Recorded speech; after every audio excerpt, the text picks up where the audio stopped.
안녕하세요. 크립토TV입니다. 이번 시간에는 결국 투자에서도 집요한 사람이 끝에 이깁니다. 무슨 내용인지 살펴보시죠. 먼저 그 홍콩 쪽에 기사를 하나 가져왔습니다. 재무부 차관이요. 정부에서 암호화폐 정책 개발에 중점을 두고 있고 핵심이 뭡니까? 본토, 중국 본토와의 연계를 강화하겠다. 뭐 이런 발언을 했습니다. 이제 뭐 작년부터 나왔던 게 중국에서 뭐 비트코인, 이더리움, 특히 이제 홍콩이죠. 아직은 홍콩에서만 이게 허용이 돼서 조금 이제 실망하신 분들 굉장히 많은데요. 이게 저는 어쩌면 중국 본토와 이제 비트코인, 이더리움 ETF가 연결되는 시점이 혹시 불장과 맞물리지 않을까 하는 생각을 해봤습니다. 개인적으로는 뭐 올해도 뭐 될 수가 있겠지만 이게 생각보다는 조금 시간이 우리 생각보다는 길어지는 것 같거든요. 한 내년 어느 시점에 중국 본토에서도 홍콩의 ETF를 통해서 비트코인, 이더리움에 투자 가능하지 않을까? 그럼 뭐 사실 수억 명 단위로 들어오겠죠. 그리고 중국만 들어올까요? 중국 사람이 아니라 뭐 예를 들면 싱가폴도 ETF가 안 되겠습니까? 뭐 한국, 일본, 특히 이제 아시아에 있는 부호들 또는 기관 투자자들이 홍콩 ETF에 많이 들어올 수 있지 않을까. 자, 그렇게 되면요. 우리가 뭐 2017년이 상승장이었고요. 2021년, 25년은 우리가 기대를 하고 있는데 이 상승장 생각보다 굉장히 커질 수도 있다라는 생각이 들 것 같습니다. 어느 정도로 상승장이 커질까요? 비트코인 이제 절대 떨어지지 않아. 이더리움 이제 뭐 얼마 이하로 떨어질 일은 없을 거야. 모든 사람이 그렇게 생각할 때까지 오르지 않을까 하는 생각을 해봤습니다. 이게요, 뭐 알트코인, 뭐 솔라나다, XRP다, 뭐 여러 가지 뭐탑 10, 탑 20에 있는 코인들 중에 몇 개는 ETF 이거 분명히 승인될 거거든요. 그 다음에 대선 이후에 돈 찍겠죠. 그리고 뭐 리플 소송이 벌써 3년 반이거든요. 이게 뭐 언제까지 갈까요? 여러 가지 규제 명확성에 더해져서 뭐 돈도 풀고요. 여기에 또 하나 우리가 지켜봐야 될 어떤 지표 중 하나가 중국 본토 사람들이 언제 홍콩 ETF에 투자를 할 수 있는지 그 시점을 한번 전 주목할 필요 있다고 봅니다. 중국은 절대 이 뭐 인구로 보나 뭐 여러 가지 국제 정세로 보나 무시할 곳이 아닙니다. 일본의 노무라 홀딩스, 뭐 금융 그룹 중 하나입니다. 뭐 굉장히 큰 기업인데 산하 암호화폐 회사, 뭐 레이저 디지털과 이제 일본의 IT 회사가 있습니다. GMO가 파트너십해서 스테이블 코인 발행하겠다 이렇게 밝혔습니다. 일본 엔화도 스테이블 코인 발행하고요. 달러에 연동되기도 하는 스테이블 코인 두 가지 다 이제 발행을 할 거고요. 상환 유통 등 뭐 여러 가지를 한다고 하는데 이게 이제 일본 얘기다 보니까 조금 안 와닿을 수 있습니다. 제가 한국식으로 바꿔 보겠습니다. 예를 드는 겁니다. 실제 그렇다는 게 뭐 나중에 그럴 수는 있겠죠. 신한금융그룹에서 우리나라의 IT 기업인 네이버와 합작을 해서 스테이블 코인, 한국 원화 스테이블 코인을 발행하겠다. 이제 신한금융은요, 이 밑에 보시면 이제 코인을 거래하는 것, 그 다음 자산 관리하는 거, 벤처 투자하는 데 집중을 하고요. 반면 네이버 IT 회사죠. 여기에서는 각종 코인 발행과 뭐 여러 가지 관련 기술을 지원하겠다. 지금 이런 격입니다. 일본의 대표적인 두 개 회사가 만나서 코인판을 벌이고 있다 이겁니다. 근데 더 중요한 건 뭘까요? 이게 일본과 지금 한국에서 이게 끝날까요? 전 그렇지 않다고 보고요. ETF도 뭐 이제 저기 중국이 되고 한국은 안 되고 싱가포르 안 되고 뭐 인도가 안 될까요? 뭐 지금은 인도가 굉장히 그 어려운 것 같지만 저는 이럴 때 오히려 인도에 기회가 있다라고 보거든요. 실제로 카카오와 그 라인이라고 하는 두 우리나라 뭐 회사가 여기가 이제 6월 말에 코인, 블록체인을 통합시키는 거, 제가 이전에도 한 말씀을 드렸었죠. 자, 이 블록체인을 통합해서 이 카카오와 라인이 지금 벌이고 있는 블록체인 사업이요. 한국 내수 시장을 위한 거겠습니까? 아니면 최소한 아시아, 아니면 더 넘어서 글로벌 이제 생태계에 결국 뭐 사업 기회를 찾기 위해서일까요? 당연히 후자겠죠. 결국 이 한국 그 통합 체인에서도요, 뭐 스테이블 코인, 뭐 여러 가지 코인, CBDC 다 올라갈 겁니다. 그럼요, 사실상 심플하게 말씀을 드리면 지금 전 세계가 어떻게 돌아가냐? 그냥 코인판이 벌어지고 있다라고 보셔도 됩니다. 더 쉽게 말씀드리면 우리가 투자하고 있는 코인의 가격 오른다. 뭐 이런 일들이 전 세계적으로 벌어지고 있습니다. 뭐 제 동생도 한번 말씀을 드렸던 것 같아요. 2018년 1월달 박상기에 난 제가 이거를 이유가 있어서 한번 다시 한번 가져와 봤습니다. 2018년 1월달 모든 거래소 폐쇄시키겠다. 2021년 4월달 은성수 뭐 비슷한 발언을 했는데 제 개인적인 타격감, 그러니까 이제 이걸 발표했을 때 충격은 실은 은성수의 나는요 비교 자체가 저는 안 됩니다. 박상기가 훨씬 저는 셌다. 실제로 박상기 이분은 이제 법무부 장관이기 때문에 뭐 민사와 형사 소송이 다른 것처럼 박상기 법무부 당시죠. 전 진짜 이때 거래소 없어지나 저마저도 그런 생각이 사실은 들었거든요. 이게 이제 둘 다 하필에 근데 불장의 끝부분에 그러니까 이제 정점에 있을 때 이런 거 발표해서 폭락이 정말 뭐 어마어마했었죠. 자, 그랬던 법무부가 5월 27일에 가상자산 합수단을 만듭니다. 그러니까 여기에서 코인으로 장난치는 사람들 엄단하겠다 이렇게 발표를 했거든요. 이 감회가 새롭죠. 법무부에서 코인이 사기다가 아니고요. 코인으로 사기치는 사람 다 깜빵에 집어넣겠다. 이런 것을 발표한 겁니다. 굉장히 좋은 일이죠. 근데 불과 몇 년 전이죠. 2018년 보셨고요. 21년 코인은요. 이건 사기, 단순한 사기를 아니라 불법인 그 바다 이야기라고 했지 않습니까? 불법 도박이다. 이거는 거의 뭐 인간 말종들이 하는 것이다. 분명히 기억하실 겁니다. 근데 이제 제가 이걸 보면서 들었던 생각이 있습니다. 이게 뭐냐면요.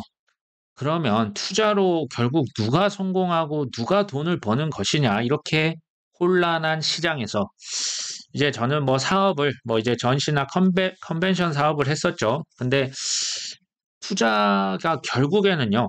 이게 현재를 보고 있으면요. 그러니까 현재 나의 이제 보여진 것들로만 승부를 본다면 절대 이길 수 없는 게임이다라는 생각이 들었습니다. 2018년 1월 그때 현재 시대 그 시기에서는 코인을 하면 그냥 손목이 댕강댕강 날아갔지 않습니까? 근데 지금 와서 돌이켜 보니까 그것 또한 지나갔던 거죠. 그러니까 현재가 아니라 미래를 보는 눈이 우리의 성패를 좌우합니다. 그러니까 코인에서 사실 뭐 그러니까 그 여러 가지 언론 기사들 뭐 다른 유튜버 최신 뉴스들 말씀을 드리지만 저 같은 경우에는 그것도 물론 중요합니다. 근데 훨씬 더 중요한 게 뭘까요? 투자는요. 결국 안목이 좋아야 되고요. 통찰력이 있어야 된다. 이걸 저만의 식으로 표현해 봤습니다. 세상을요. 넓게 볼 줄도 알아야 되고 동시에 깊게 팔 줄도 알아야 됩니다. 이게 쉬울까요? 넓게 보는 것도 쉽지 않습니다. 신문 한 번씩 이렇게 보는 것 자체도 쉽지 않잖아요. 근데 그 중에 특히 뭐 코인이다, 뭐 주식이다, 뭐 이제 환율이다, 달러다, 어떤 그 특정 주제에 있어서는요, 끝까지 이것을 파다 보면 꼭 도장 깨기 하듯이, 금융이 이런 거였네? 아, 화폐의 역사가 이런 거였네? 아, 코인이 왜 이렇게 해서 나왔지? 왜 월가에 있는 그 금융 엘리트들은 왜 지금 이 시기에 이런 걸 했지? 그러니까 이제 꼬리에 꼬리를 물면서 이 호기심들을 하나씩 다 풀어줘야 됩니다. 그래야 비로소 뭐가 조금씩 보이기 시작하는 거거든요. 그리고 이제 질문을 좀 계속 좋은 질문을 던지는 것 자체가 저는 매우 훌륭하다고 봅니다.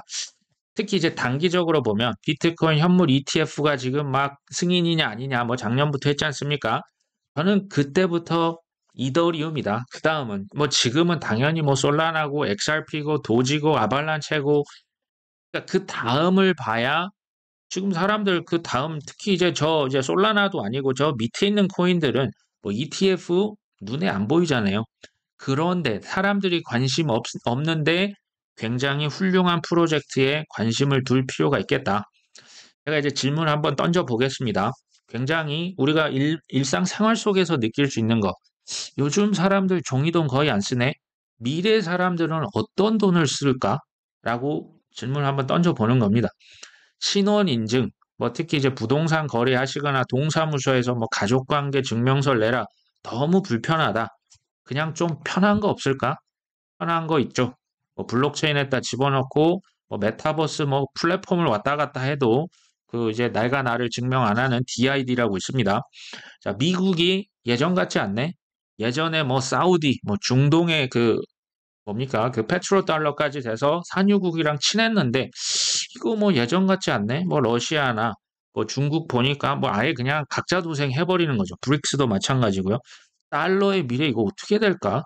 이런 질문에 대한 꼬리를 계속 한번 물고 가면요.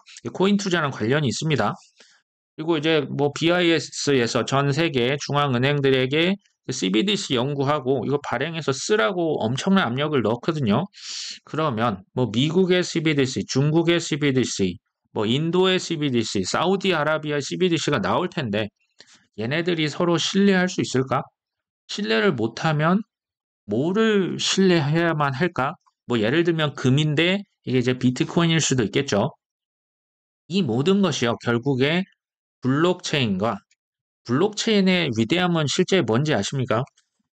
그 우리가 상대방을 못 믿기 때문에 중개자, 믿을 만한 제3자를 거기에 개입시킵니다. 부동산 거래도 중개인을 통해서 하는 이유, 뭐 은행 거래를 할 때도 뭐 금융 거래도 은행을 통해서 하는 이유가 난 저 친구 못 믿겠어거든요. 블록체인의 위대함은요. 상대방을 신뢰할 필요성 자체를 0으로 만듭니다. 신뢰가 필요 없는 게 바로 블록체인입니다. 자, 그리고 이런 세계에서 만약에 미래에 채택이 될 이런 코인들, 이건 뭐 엄청난 강력한 대세가 될 수 있겠는데, 큰 수요가 폭발하겠는데, 자, 이런 식으로 본인만의 어떤 그 결론을 내리면요. 뭐 지금 얼마 전에 또 그 마운트 곡스가 뭐 상환을 했다 하더라. 전혀 흔들리지 않습니다. 그러셨으면 하는 마음에 제가 예를 들었고요. 잘 알려진 샘슨 모어라고 있습니다. 이 친구 뭐 비트코인 맥시멀리스트라고도 알려져 있는데요. 정치인들이 특히 이제 미국에서 코인 쪽으로 갑자기 친암호화폐 지지 입장을 밝혔죠. 근데 이게 별로 반갑지 않다라는 표현을 씁니다. 뭐 일시적으로 기분이 좋을 수는 있는데 장기적으로 비트코인의 악재로 작용할 수 있다. 비트코인에 대한 확실한 신념이 없는 정치인들의 암호화폐 친화적 행보는 다음 FTX, 테라루나, 제네시스 파산 등을 야기할 뿐이다. 또 한 번 대가를 치르게 될 것. 사실 저는 이 말에 전적으로 동감을 합니다. 이걸 조금 우리나라 속담으로 표현해보면요. 선무당이 사람 잡고 있는 거죠. 뭐 알지도 못하고 확실한 신념커녕 제대로 된 기초 지식조차 없는 저 정치인들이 이거 사람 여러 잡겠네. 모르면 제발 좀 가만히 있어. 사실 이 얘기가 기사로 이렇게 표현이 된 겁니다. 근데 또 반문할 수도 있어요. 아니 뭐 정치인들이 친코인 법안 이거 만들어서 통과시키면 됐지 왜 또 딴지를 걸고 그러냐라고 하실 수도 있는데요. 저는 그 확실한 신념은 뭐냐면요. 우선순위가 너무나 명확하고 지식이 이제 충만했기 때문에 그러니까 절대 흔들리지 않고 타협하지 않는 겁니다. 자, 이게 이제 만약에 안 돼 있는 정책 혹은 투자는 저는 재앙이라고 생각을 하거든요. 왜 이게 재앙일까요? 첫 번째, 잘못되면요. 진짜 어찌할 바를 모릅니다. 뭐 잘 될 때는 뭐 그 서프라임 터지기 전에 부동산 뭐 투자 안 하면 바보 아니었습니까? 두 번째, 위기의 순간이 닥치잖아요. 잘못된 결정을 하고요. 이 잘못된 결정은 그러니까 한마디로 그 뭔가 줏대가 없어요. 뭐 이쪽이 맞는 것 같다 하면 우르르 몰려가고요. 또 저쪽이 맞는 게 하면 우르르 몰려갑니다. 신념이 없기 때문에 이러겠죠. 세 번째, 혹시 그 사람이 리더인 경우, 뭐 어떤 그 국회의원인 경우, 뭐 대통령인 경우, 주변 사람, 뭐 정말 뭐 여러 명이 아니고 정말 국가가 큰 피해를 볼 수가 있습니다. 네 번째, 이들의 공통점, 잘 되면 내 탓, 잘 되면 내가 잘한 거고요. 안 되면 네 탓입니다. 뭐 내로남불이겠죠. 저는 우리 구독자분들이 이런 분들이 되시기를 원치 않습니다. 그러면 반대로 확실한 신념에서 비롯된 정책, 투자는 어떤 걸까요? 미래가 정말 저는 창창하다라고밖에 전 말씀드릴 수가 없을 만큼 왜 좋을까요? 첫 번째, 이 분들의 공통점이 뭐냐면요. 코인이 왜 이제 미래의 대세고 비트코인, 이더리움 걔네들만 쓰는 게 아니고 디파이다, NFT다, 메타버스다, 뭐 인공지능이다, 나중에 자율주행까지 다 이게 연결이 된다? 이게 제대로 박혀 있으면요. 설사 내가 실수를 할 수 있거든요. 절대 포기 안 합니다. 왜냐하면 미래가 명확한 걸 알기 때문에. 두 번째, 위기의 순간에도 아까 그 뭐 부하내동이 아니라 주요 사항에 대해서 단호하게 결정합니다. 왜 이게 가능하냐면요. 우선순위가 너무나 명확하기 때문에 고민이 안 되는 겁니다. 이게 근데 쉽다는 얘기가 아닙니다. 세 번째, 이분이 만약에 리더가 됐다? 욕은 먹겠죠. 정치인 중에 욕 안 먹으시는 분 있습니까? 다 욕은 먹습니다. 그럼에도 불구하고 다수를 결과적으로 이롭게 합니다.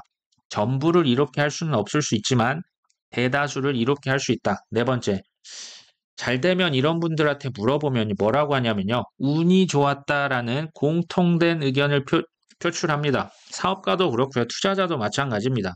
근데 안 되면 일단 리더인 내 잘못이라고 고백을 합니다. 본인 책임이라고 하고요. 그 어떤 뭐 책임론을 떠나서 일단 방안을 강구합니다. 그러니까 우리나라도 그렇고 전 세계가 이런 리더들이 가득하면 어떨까요? 자, 투자도 저는 마찬가지예요. 내가 잘못했을 때 누구 탓을 한다? 너가 그때 이거 뭐 사라고 했다?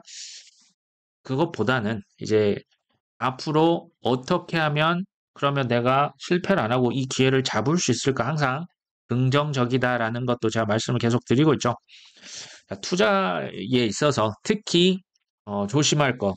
이건 약간 제가 덧붙여서 드려보려고 하는데요. 어설프게 아는 게 있고요. 전혀 모르는 게 있습니다. 이 둘 중에 뭐가 더 안 좋을까요? 이미 결과는 아시겠죠? 어설프게 아는 건요. 정말 최악입니다. 이게 왜 그러냐면요. 혹시 개인 투자자 분들 중에서 뭐 국채나 회사채 투자하시는 분들 혹시 계십니까? 이거 투자를 잘 안 하는 이유가요. 사실 전혀 모르기 때문에 안 하는 경우가 사실은 많습니다. 뭐 이자율이 생각보다 높을 수 있어요. 은행 이자율은 오히려 더 낮죠. 근데 왜 채권 투자는 안 할까요? 아예 모르면 손도 안 댑니다. 근데 우리가 이제 제일 많이 하는 게 뭡니까? 뭐 이제 비트코인, 이더리움하고 여러 가지 이제 뭐 알트코인 하시겠죠. 근데 뭐 코인 안 하시면 주식을 할 겁니다. 주식 중에서도 미국 주식 많이 또 하시지 않습니까? 우리나라는 특히 부동산도 많이 하죠. 근데 이제 제가 말씀드리고 싶은 거는 이제 기사 이렇게 뭐 몇 개를 보시거나 이제 유튜브를 몇 편 보시고 내가 이 산업에 대한 공부가 끝났다. 결정을 내리고 좋아 보이기 때문에 그냥 사는 경우가 사실은 많은 것 같아요. 근데 유튜브를 몇 편 보셨다고 예를 들어서 미국 주식, 뭐 애플이라고 하는 회사에 대해서 잘 알 수가 있을까요?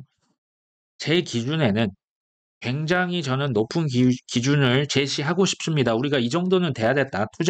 한다면 애플의 CEO에게요. 그러니까 팀쿡 CEO를 만약에 그러니까 만날 일은 없겠지만 당신 인도 시장에서 전략 이렇게 잘못하고 있다.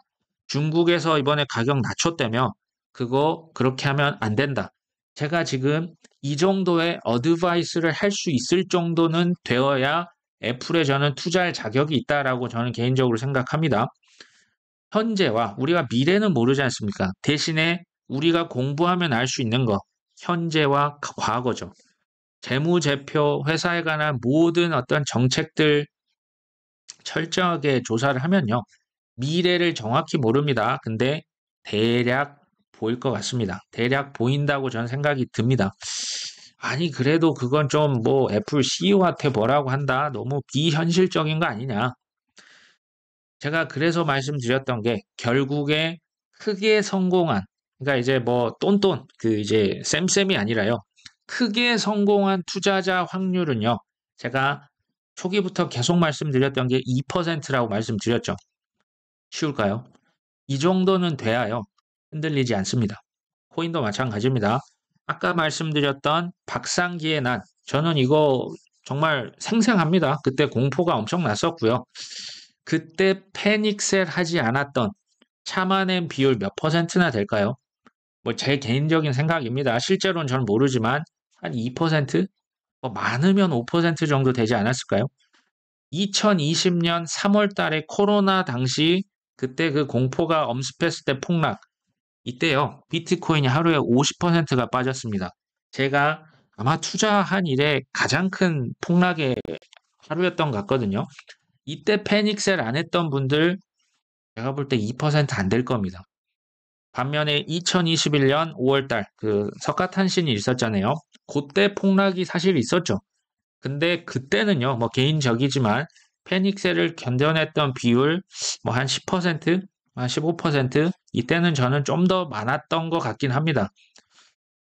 그리고 2022년 테라루나 그 다음에 FTX 이 두 개 폭락을 둘 다 견뎠다? 글쎄요. 저는 2%안 될 것 같습니다. 제가 이걸 왜 계속 말씀드릴까요? 투자라는 것은 이거는 워런 버핏도 예외가 없습니다. 반드시 싸게 사서 엔드입니다. 그리고 비싸게 팔아야만 이기는 게임입니다. 싸게 사기만 해도 아니고요. 비싸게 사서 더 비싸게 파는 것도 그렇게 큰 수익은 아닙니다. 반드시 싸게 살려면 패닉셀 하면 되겠습니까? 그때 사야겠죠. 패닉셀을 견뎠다가 중요하겠지만 더 나아가서 이때 엄청난 양의 그 자산을 산 사람들의 수익률을 절대 따라갈 수가 없습니다. JP 모건에서 또 뭐 이상한 소리 합니다. 그 뭐 니콜라스 파니기르 초글로, 제가 보니까 이분 조금 수상합니다. 어찌됐건 뭐라고 하냐? 이제는 비트 이더 외에는 알트코인들 ETF 없을 것이다. 근데 그 이유를 뭐라고 하냐면요. 미국 의회가 대부분의 암호화폐가 증권이 아닌 것으로 간주한다라는 법안을 통과시키지 않는 한, 그 법안이 뭡니까? 21세기 금융혁신 및 기술 법안입니다. 이게 이제 뭐 70% 코인이 상품이고 뭐 리플, 뭐 이제 그 투자 계약을 했다고 다 증권은 아니다. 이거 뭐 리플 법이거든요. CFTC의 권한을 몰아준다. 이 법안 통과시키지 않는 한 SEC는 다른 화폐를 승인하지 않을 것이다. 그 말은 이 법안 통과하면 그냥 다 프리패스 다는 거거든요. 그러니까 이게 말장난이에요. 이런 거 속지 않으셨으면 싶고요. 이게 만약에 그 fit 21 법안이 만약 상원, 이제 하원은 통과했습니다. 상원 통과되면요. 이거는 전 이렇게 생각합니다. 글로벌 엘리트가 전 세계를 상대로 코인 관련 사기극을 펼쳤다는 게 저는 이제 입증이 된 거다. 그러니까 예전에 뭐 사기다, 다단계다, 쥐덫이다, 어쩌고저쩌고 패닉셀하고 다 떠나게 해놓고 투자자 보호라고 했잖아요. 그래놓고 이렇게 법안을 딱 이제 뭐 ETF도 되고 뭔가 하나씩 착착착 그 펼쳐지고 있는 느낌 안 드십니까? 이 사기극이었다는 게 이제 스스로 입증이 되는 거예요. 뭐 물론 이제 본인들은 그렇게 얘기를 안 하겠죠. 물론 저는 이 그 금융혁신 이 기술 법안이 통과가 상원이 될지 안 될지 뭐 제가 어떻게 알겠습니까? 모르는 미래입니다. 불투명하지만 그럼에도 꼭 잊지 않으셨으면 하는 게 이겁니다. 코인 투자는 지금 어디에 베팅을 하고 있는지 아십니까? 월가 금융, 그러니까 블랙락, 피델리티, 뭐 JP 모건 이런 금융 기관들의 우주같이 큰 탐욕, 뭐 태평양처럼 넓은 탐욕에 베팅을 하는 겁니다. 이렇게 생각을 하시면 사실 코인 투자 실패하는 것도 쉽지 않습니다. 이렇게 월가 금융 탐욕에 베팅하는 우리들은 흔들릴 이유가 없겠죠. 자, 오늘 방송은 여기까지 합니다. 끝까지 시청해 주셔서 감사합니다.